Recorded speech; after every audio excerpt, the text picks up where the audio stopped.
Good evening. Welcome to the Temper Media Podcast with me, Tom Kerry, Oliver Courtney, Joseph Taylor, and Benjamin Green. And today in this podcast, we will be talking about the film Wonder Woman of 2017 and whether or not it was a good representation of women. Now, before we start, let's get our opinions of the film. Personally, I didn't think it was a good representation of women. Merely, I have many points, which we'll get into when we start the debate, but I didn't enjoy the film at all. Now, Oliver, what did you think of the film? I thought it was a good film, yeah, because there were females who were represented well in the film. I disagree, yeah. But I think Joseph agrees with me on that point. Is that true? Yeah, I agree with you, Tom, because for example, I don't really understand why I had to use such an attractive woman. I think maybe that was more to get people to watch the film. We'll get more into that when we start the debate. Yeah. And what about you, Ben? It was okay for me. I didn't really have an opinion on it. It's just it was alright. Nothing kind of stood out for me as such. That's fair enough. Now, let's start the debate. Okay, now I'm just going to put down with the first point. Literally, Diane's portrayal was just lacking so much. She was naive. I just wasn't really grasping what her character was supposed to be, and I just felt like in films these days, the women are always presented as just dumb and dim-witted, when in fact they're not. Obviously, what do you think of it over that, Oliver? I think that Wonder Woman was not badly represented because she's not dumb and dim-witted. Well, she is dumb and dim-witted because she is dumb and dim-witted, but right the way through. But it's just because the way she was raised. It's because it's specific to what she is really. Because it's the character is dumb and dim-witted, not that she is female. That's why she is dumb and dim-witted. Give me an example of how she's dumb and dim-witted. No. I was the one who said she was dumb and dim-witted. Okay. Yeah! And plus, what, Joe? Do you not agree with our point? We're supposed to be going against. What do you? This is you're sort of pushing over to his side. Whose side are you on again? Whose side are you on again? so go on, elaborate. Please, Joe. I think I agree. Obviously, that the film is a bad representation of females, or it should be represented differently. But I don't agree that she's dumb and dim-witted before. She showed. Despite the fact that she wasn't a real. That's fair enough. Well, to be honest, I just feel like, although the female, you said earlier that the director was a female, the writers were actually male, and that sort of, with writing, you are writing for a character. You are structuring what the character is like, how their personality is, and if you're having two men do it, there's not going to be a relatability factor, is there? Well, two men, well, it would have not been two men, but specifically, but one man probably would have wrote the character Wonder Woman overall.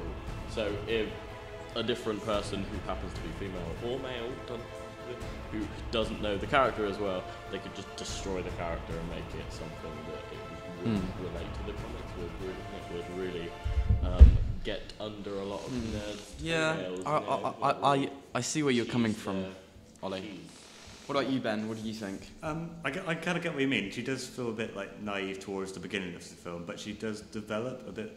No. I object to that statement, and I'll tell you why. Because at the end of the film, all of her, she's picked up all these things. People in her life have died, and she's been just getting on with it, acting the same. I didn't see any character development whatsoever. In my personal opinion, I don't think she changed as a person. That could be that could just be down to her as a person, but I don't think Wonder Woman was supposed to be portrayed as a narcissist. It does kind of link into those kind of stereotypes about how you often see women portrayed in film. It's kind of falling into that again. Joe, any more opinions? Well, back to the point. I know it's arguing against that point, but obviously overall I agree. But I don't think she was dumb and dim-witted because all women are like that. But you have to remember, in the film, she was new to this world. She lived in, I can't remember the name of the place where she lived in, but it was a completely different place to where she lives. So I suppose, but still, anyway, she's bloody Wonder Woman. Come on. Yeah. Come on, Oliver. What do you think? Well, she was portrayed well because she wasn't dumb and dimwitted. She's just naive. Because she's never actually been to the world, like the rest of the world, other than that island in the film.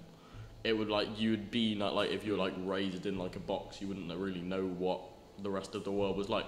Like if like it's a confined space, not gonna have like social skills. Still, me going back, even if that was the case, that it's just male writers.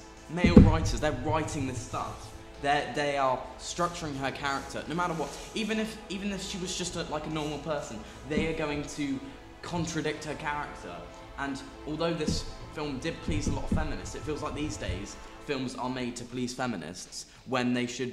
It's honestly, to be honest, I think it's political correctness gone mad. Okay. So, anything to say to that?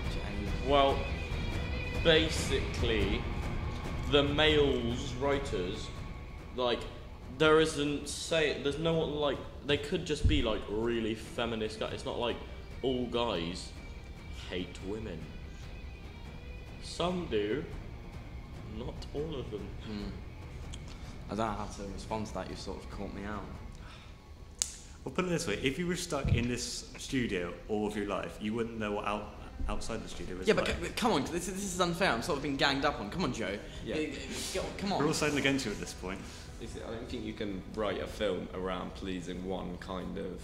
Yeah, exactly. Yeah, you need to like obviously feminism is a lot of people agree with the premise, but like they don't agree with the way they say it. Like, and I'm not a misogynist, so. Yeah, no.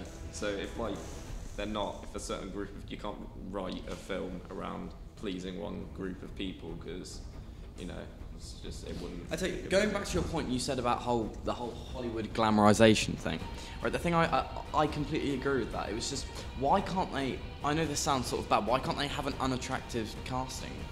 To be honest, if they did, I feel like there'd be. Sorry about that. I think there'd be like a better like.